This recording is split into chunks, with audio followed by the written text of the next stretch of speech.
to Mlc TV News Hour, reaching you live from the city of Lokoja, the Confluence State of Nigeria. I am Sharifa Tonono Mohammed. The headlines. President Buhari condemns violence in the Imo police station, consoles OBIOZOR. MALAMI OK seizure of KYARI, accomplices property accounts. Ukraine rejects Russian ultimatum to surrender Mariupol. And FA Cup semi-final draw, title rival City and Liverpool collides at Wembley. Now the news in detail. The All Progressive Congress of Kogi State has commended the leadership of the party that has produced unified members in the state. They described Governor Yahaya Bello as a leader of excellence who has, through his technical know-how and passion, delivered remarkably in all elections since his tenure. The commendation was given in Abuja during the get-together of friends of the recent re-elected state APC chairman, Abdullahi Bello. The party that was organized by friends was tailored to honor him for successes he has recorded as a party chairman and to charge him to continue in that tempo. They called him a reliable and result-oriented leader in the state. Our reporter Fatima Yakub has more. Kogi State Government, National and State Assembly members, party stalwarts, other dignitaries, and friends within and outside the Federal Capital Territory were present to grace the event held in Metro Cafe in Abuja.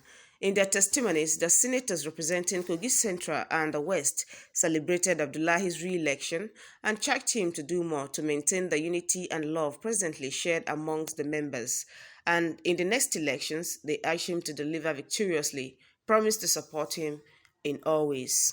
My only advice to him is that the methods, the techniques that he used to achieve this feat so far, he should maintain it and possibly do more so that his followers will not fall apart. Because he's a very detribalized man. He's a statesman. When we talk about people who are statesmen, we talk about people who look at issues dispassionately and do not allow sentiment to declare their sense of reason. By all consideration, this gentleman is one of them, and we are very proud of him. The Speaker, Kogi State House of Assembly, who also doubled as the chairman of the occasion, Matthew Kolawole, poured encomium on the party chairman and also prayed for him. Well, thank you so much. APC Kogi is very peaceful because we have a good leader. We have a leader that is accommodating, and we have a detribalized leader who cares about the people and who stand on his authority to ensure that everything is done well. Kogi State Deputy Governor Edward Onoja, represented by his Chief of Staff, Sunday Faleke, in his message applauded the re-elected chairman, charged him to continue the good work. He said, I should inform you, sir, the chairman, that as you are chairman now, you should know that you are chairman for all. You are not chairman for Ibira, you are not chairman for Igala, you are not chairman for Ogun, you are the chairman of APC Kogi State. And as you have always been doing, you should continue to let it show in your acts that you are the chairman for all of us. The excited chairman, Abdullahi Bello, appreciated the organizers, said he was overwhelmed with accolades poured on him. He described them as his advisors who do not want him to fail. He appreciated and commended Governor Yahaya Bello's leadership style. Kogi State APC, under the leadership of His Excellency Lady Yahaya Bello, is a party that is so united to the extent that we no longer have opposition in Kogi State. It is because of his leadership style that makes every partisan politician to decide and join All Progressive Congress. Commissioner for Water Resources Abdul Mumun Idanga and top government functionaries also expressed their delights. Abdullahi Bello, A.K. Dollar, the party chairman of APC, All Progressive Congress, Kogi State, he has done well that we should celebrate him. So that was why we converged here today from all the the 3 senatorial districts from Kogi State to make sure that we celebrate with Abdullahi Dollar. Interested politically, I mean, we're interested in political affairs of our state, environment, and all of that. But however, we are not partisan. So we have come together, having seen his activities in what he's done out there.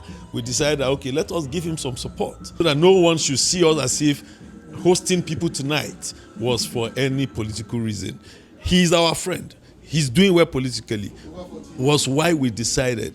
We are not friends of just today. We grew up together. Not just influential in the state, but across other states in Nigeria. And he's a nice man to recall. And, he believes in other people's cause too, and is always supportive when the needs arise. He's a man who believes in unity. He's a man who believes in togetherness, and he's a man who preaches unison. And on that note, he has brought a lot of achievement and great achievement in the entire APC members in Kogi State and Lokoja local government. I am Fatima Yakub, MLC TV News. As Nigerians look forward to electing a new president that will pilot the affairs of Nigeria for another 4 years after the end of the present administration of President Muhammadu Buhari in 2023, the youth in their thousands converged on the premises of Ado Bayero Hall, Kano State, to reinstate their commitment and support to canvass in all nook and cranny of Nigeria for youth to register for their voters card (PVC) and to support the youthful and dynamic governor of Kogi State, Yahaya Bello, as they called on him to contest the 2023 presidential election. The event had all representatives from the northern states of Nigeria, as well made possible the inauguration of YBN coordinators among students, physical challenged persons, women and grassroots across the 19 northern states. The said Governor Yahaya Bello has performed credibly well by reducing security threats to the barest minimum, improving infrastructural development, engaging youth and women positively in politics, creating enabling environments for investors to come into the state and businesses to flourish because of his conscious effort to clear Kogi of criminals.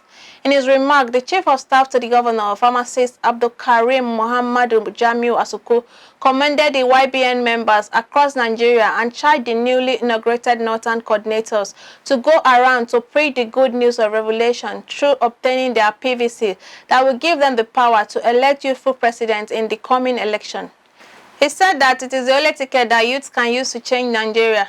Asuku said if the Kogi State Governor Yahaya Bello is elected President of Nigeria, it will translate to more youth engagement, women empowerment, Nigeria currency will be valued, Nigeria will begin to refine crude oil because all refineries will be fixed, agricultural sector will be more engaging, Nigerians will enjoy security surveillance. He charged the youth that the time to come out and do the needful by electing the youth as the next President of Nigeria is now. He said he sees a nation that will be well prepared to assist Europe and Asian countries. The Chief of Staff assured Nigerian youths that Governor Yahaya Bello will soon come out to declare his intention to contest for the next President of Nigeria. State Assembly members, commissioners, local government chairmen, special advisors, senior special assistants, other government functionaries joined the Chief of Staff to Kano for the event. Crowd gathered in the streets of Bauchi to welcome the Kogi State Chief of Staff to the Governor as he visited the people with the good news of a new Nigeria is possible with a youthful Governor Yahaya Bello. The Ebira people in the state were not left out as they converged in their 100 to celebrate Kogi Governor Yahaya Bello. Also, they joined the Nigerian youth to call on Kogi Governor Yahaya Bello to declare his interest into contest. They promised to spread the good news for youth to get their PVC and elect a youth and dynamic leader who will make sure the security of lives and properties become a top priority, including infrastructural development, youth and women inclusiveness in good governance. In the quest of sensitizing youths of the power they have to build a Nigeria where citizenry will enjoy all the dividends of democracy, the Yahaya Bello Network has called and encouraged youths to obtain their PVC as the power to change the leadership narratives in Nigeria. Former Vice President Atiku Abubakar is set to run for president in 2023. After several months of consultations with stakeholders across the country and in the diaspora, as well as all organs of the People's Democratic Party. Atiku was the presidential candidate of the PDP in 2019 election, will officially declare his interest to run for the 2023 presidential election on Wednesday, 23 March 2022. The event, which will have in attendance Atiku Abubakar friends, associates, political leaders, party faithful and supporters, will take place at the International Conference Center, Abuja at 11 a.m. His official declaration kickstarted the former vice president's participation in the race for the presidential ticket of the PDP ahead of the next year's general election. Southwest governors in the All Progressive Congress APC and the former Lagos State Governor Bola Tinubu are in a last meeting rapprochement ahead of the national convention of the party fixed for Saturday. The move, according to party sources, is to downplay the intrigues and power play among them, which could deny the prize slot of National Secretary Zone to the zone. Investigation revealed that among the APC governors in the region, only two enjoy a warm relationship with the former Lagos State Governor and presidential aspirant. Sources told newsmen that the defunct Congress for Progressive Change (CPC) and by extension the presidency is smarting to ensure that an anointed candidate of the power bloc emerges as the candidate for the office. The sources mentioned the executive director of Niger Delta Power Holding, Ife Oyadele, as the choice of the defunct CPC. Other contenders for the office are Iola Omisore, former Minister of Communications and governorship candidate of the defunct CPC in Oyo State, Bayo Shitu and Professor Abidin Olaito Olaya. While Omisore is from Osun State, the duo of Bayo Shitu and Professor Olaya are from Oyo State. Oyadele is from Akitipupa in Ondo South Senatorial District and shares the same defunct CPC platform with Shitu. Sources revealed that between Shitu and Oyadele, the CPC tendency in the APC has since settled for the latter. Oyadele's supporters sees his endorsement as a reward, a payback period for his loyalty and support for President Muhammadu Buhari in his uncertain days of relentless pursuit for the presidency. The aspirant was a member of the Board of Trustees of the CPC and understate coordinator of the Buhari campaign organization when he emerged in 2014 as APC presidential candidate. The former Ondo State governorship aspirant was the head of Media and Publicity Committee of Buhari Campaign Council in the state in the run-up to the 2019 presidential election. The Southwest governors have since been informed of plot to ensure that Oyedele makes the unity list of consensual candidates to be ratified at Eagle Square, venue of the convention. The Southwest governors are in frantic move to stop Oyedele, believed to have since enjoyed the blessing of Northern governors for the position of the party's national secretary. They have endorsed former chairman of the APC in Ondo State, Isaac Kekemeke, for the office of national vice chairman, Southwest, and have agreed to defer to Tinubu's favored candidate, Omisore, as consensus candidate for national secretary in order to stop the former CPC stalwart from clinching the strategic position. APC chieftains in the Southwest are apprehensive of a situation in which President Buhari will produce both the national chairman and national secretary of the party ahead of the presidential convention. Investigation revealed that another strategic position, the National Organizing Secretary, has been zoned to the Northwest, the zone of President Buhari. Meanwhile, former Zamfara State Governor Abdullahi KYARI at the weekend insisted that he will run for the office of national chairman of the party. The oil firm released a total of 1.824 billion litres of petrol in a bid to keep the country wet with petrol. But the queues in filling stations, which were triggered by the import of adulterated fuel in January this year, refused to disappear and had persisted for about 2 months. Figures made available to journalists from the company on Sunday showed that between February 14th and March 13, 2022, the oil firm released a total of 1.824 billion litres of petrol in a bid to keep the country wet with. Meanwhile, the presence of black marketers who sell petrol in jerrycans is currently a normal sight in Abuja, as some filling stations in the capital city now disperse PMS far above the approved price of 162 to 165 per litre. A filling station in Kubwa, Caliph Civic Oil and Investment Limited, for instance, dispersed petrol at 280 naira per litre on Sunday and still had queues of motorists, while the few major outlets that had products were greeted with massive queues. However, despite effort by the firm to keep the country wet with petrol, the queues in the nation's capital have refused to clear, as well as in some locations across the country. The few filling stations along the Zuba-Kubwa Expressway that dispatched petrol on Sunday, such as Aerano, NIPCO, and the NNPC, had lengthy queues. Similarly, the queues in the two filling stations, Con Oil and Total, located directly opposite the headquarters of NNPC in Abuja, have continued to be greeted with queues since January. The Minister of State for Petroleum Resources, Temi Silva, and the Group Managing Director, NNPC, Mlc KYARI, had repeatedly stated that efforts were ongoing to clear the queues nationwide. Also, the Nigerian Midstream and Downstream Petroleum Regulatory Authority had assured citizens in Nigeria that the queues would be cleared following the import of billions of liters of petrol by NNPC. Their promises have, however, not materialized in full yet. The Attorney General of the Federation and Minister of Justice, Abubakar Malami San, has approved a request by the National Drug Law Enforcement Agency for the confiscation of DCP Abba Kyari and his co-accused assets. It was gathered that the NDLEA request, which was dispatched to the Justice Ministry penultimate week, had received the AGF nod. With this development, the former Commander, Inspector General of Police Intelligence Response Team, and his accomplices may lose their assets. Cash and money in bank accounts, vehicles, real estate, notable hotels, residential and commercial buildings, personal effects such as wristwatches, jewelries, and other valuable possessions.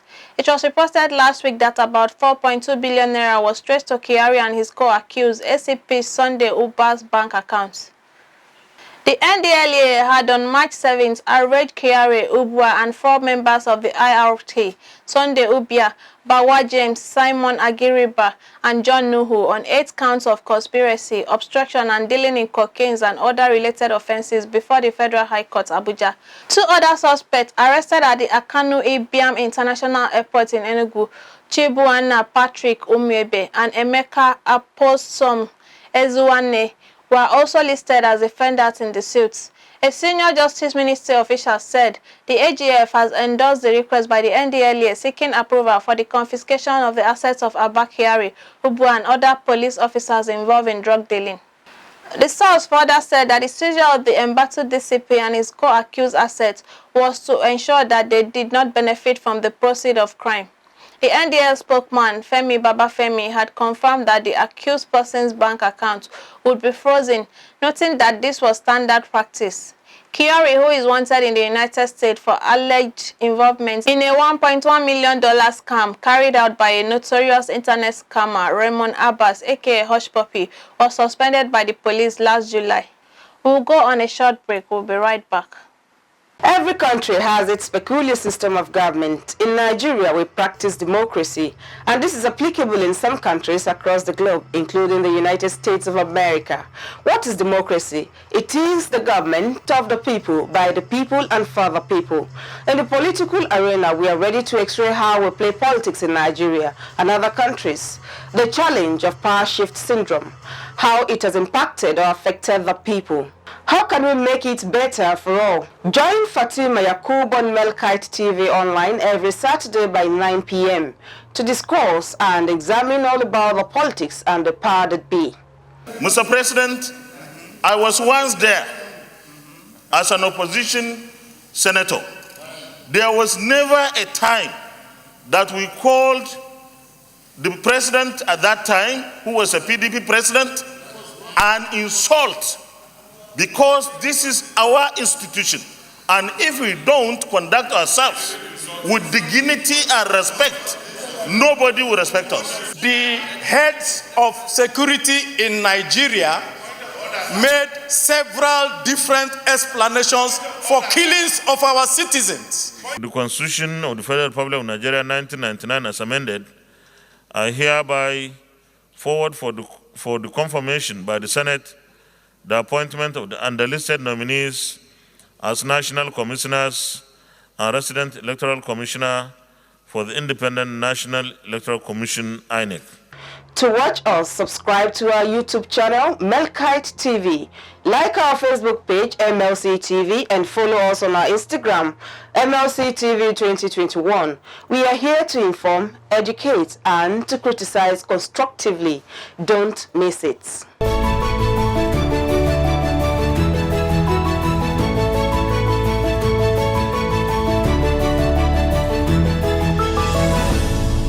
Welcome back. Gunmen on Sunday morning attacked the Omuma Divisional Police Headquarters in the Oru East local government area of Imo State.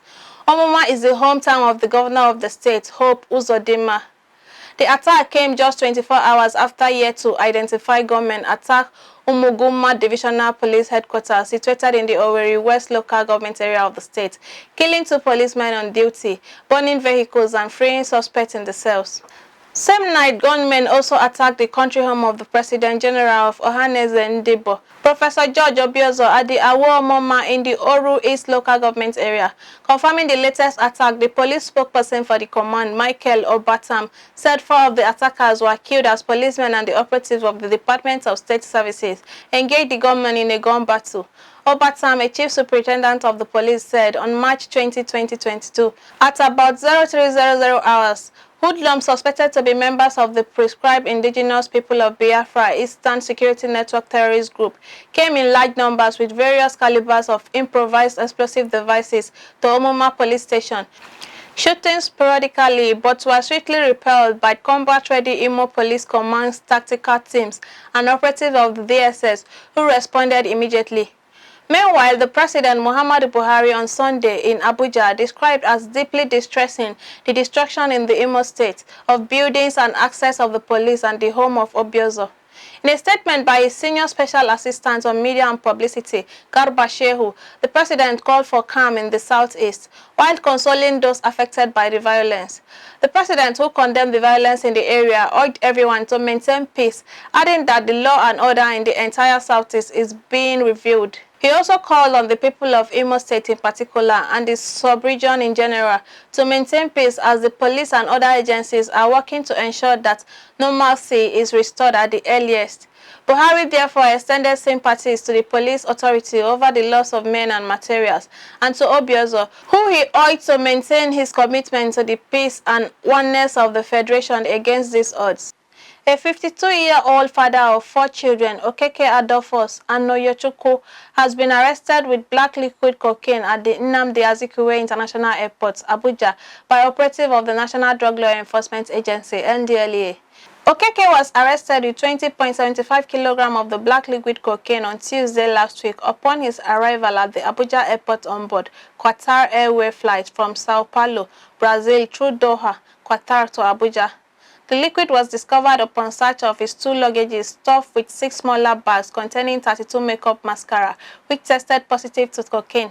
Okeke, an indigene of Orifati in Akwusigo local government area of Anambra State, claimed he was a businessman dealing in children's wares before delving into the illicit drug business. He claimed he met the person who gave him the consignment to deliver in Nigeria for a fee of 2 million naira at a drinking joint in Brazil. In other operations across the country, different quantities of various drugs were recovered from suspects. At least 3 persons, Tony Samson, Paul Adamu, and Ruben Waziri, were arrested in Kaduna on Friday, 18th March with 18,380 tablets of tramadol and 12,500 tablets of Diarrhea and Exol 5 tablets. Narcotic officers in Ogun State also recovered 865.2 kg of cannabis sativa around Otapele Obada Road in Imeko, Afon local government area. The consignment was brought in from Benin Republic on motorbikes for onward transportation to Lagos and Abeokuta. Same-day operatives in the state arrested Bello Ibrahim, 38, with 312.4 kg of cannabis sativa at Ogere Toll Gate, Ikene local government area. While commending officers and men of the agency for their vigilance and diligence, Chairman and Chief Executive of NDLEA, retired Brigadier General Mohammed Buba Marwa, charged them to always remain steps ahead of the tricks of drug traffickers and the barons. Now on our foreign news. Turkey's Foreign Minister Mevlut Cavusoglu, who is mediating peace talks between Ukraine and Russia, has said the 2 sides are close to an agreement. Cavusoglu told the AFP news agency it is not an easy thing to come in terms with while the war is going on, while civilians are killed, but he added they see that the parties are close to an agreement. Cavusoglu visited Russia and Ukraine this week as Turkey has strong bonds with the 2 sides.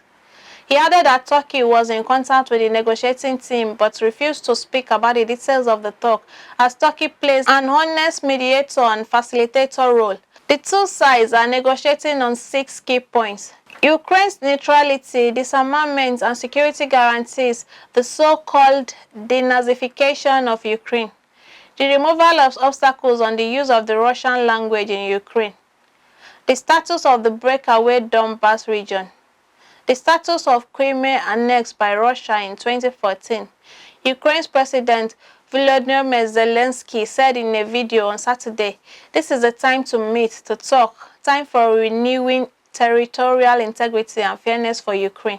Ukraine has rejected an ultimatum to surrender the besieged port city of Mariupol to Russian forces, a deputy prime minister told Ukrainians. The Russian Defense Ministry, addressing Mariupol authorities on messaging app Telecom, wrote, "You are the ones who now have the right to make a historic choice. Either you are with your people or you are with the criminals."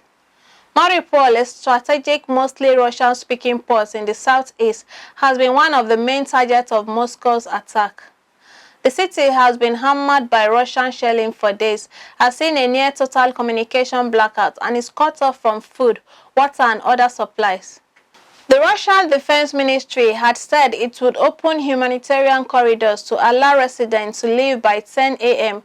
if the surrender was agreed. It said it had comfortably buses waiting at checkpoints to transport refugees to various destinations, and that all those arriving in Russia would get 3 hot meals a day and round-the-clock medical assistance. Almost 60,000 rescue residents of Mariupol are already in Russia. It said, now openly talking about all the mass atrocities and crime committed by the Mariupol authorities. But in a video on Telegram, Bereshchuk said the Russians continue to behave like terrorists. Mariupol's officials have said occupying soldiers have also forcibly transported around 1,000 residents to Russia and stripped them of their Ukrainian passports, a possible war crime. In Vereshchuk's comments to Ukraine's Pravda, she said children were being kidnapped from orphanages. Now on Sputnik.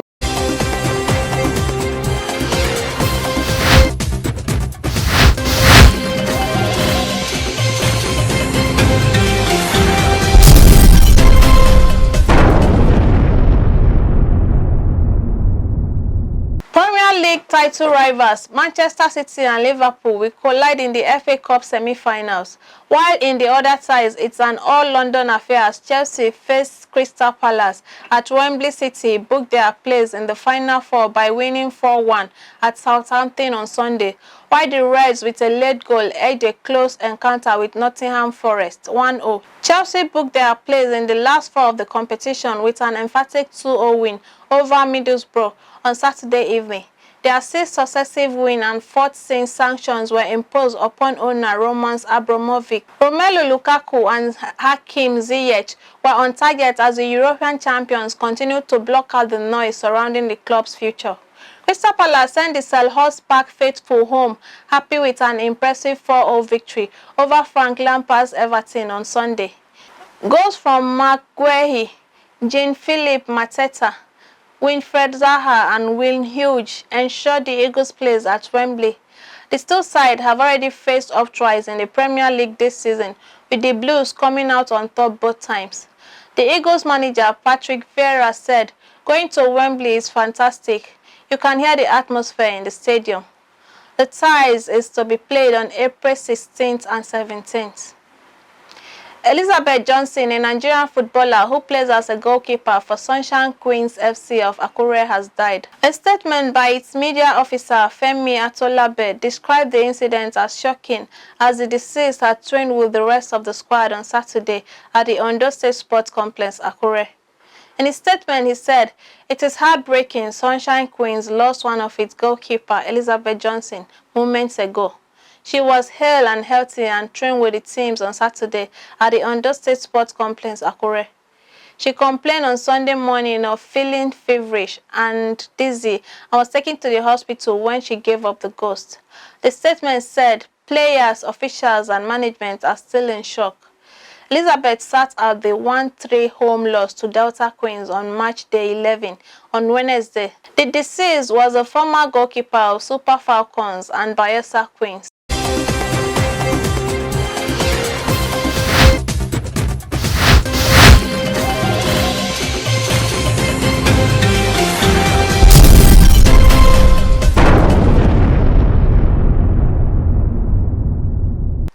Matthias Ayodeji Peter is standing by for our entertainment news. Over to you, Matthias.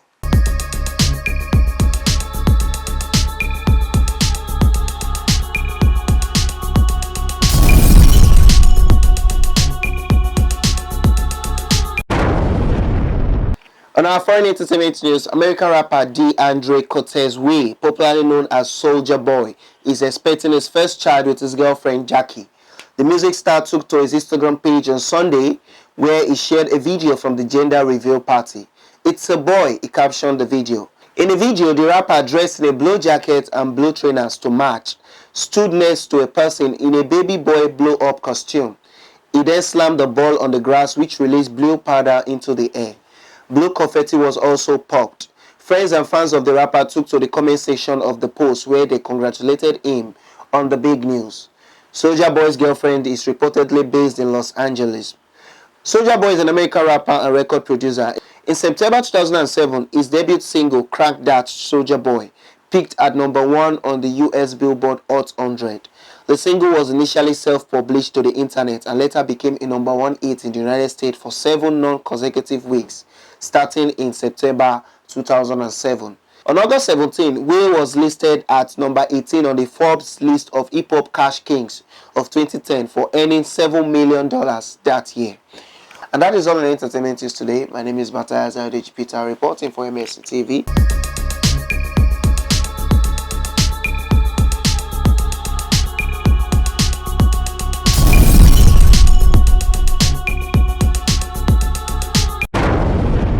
Thank you, Matthias, for the updates. And that is the size of our package today. Join us tomorrow at this exact hour to watch our news as we give you updates on happenings within and across the globe.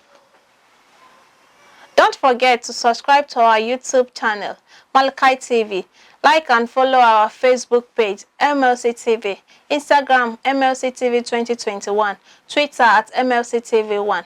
For your event coverage, information, contribution, advert and sponsorship, please call any of our numbers displayed on your screen. Join us Friday and Saturday to watch our special programs. Friday 9 p.m. local government and youth. Oh God, now mistake be this. Maybe is youth and youth now. And you, okay. Join us Friday and Saturday to watch our special programs. Friday 9 p.m. local government and you.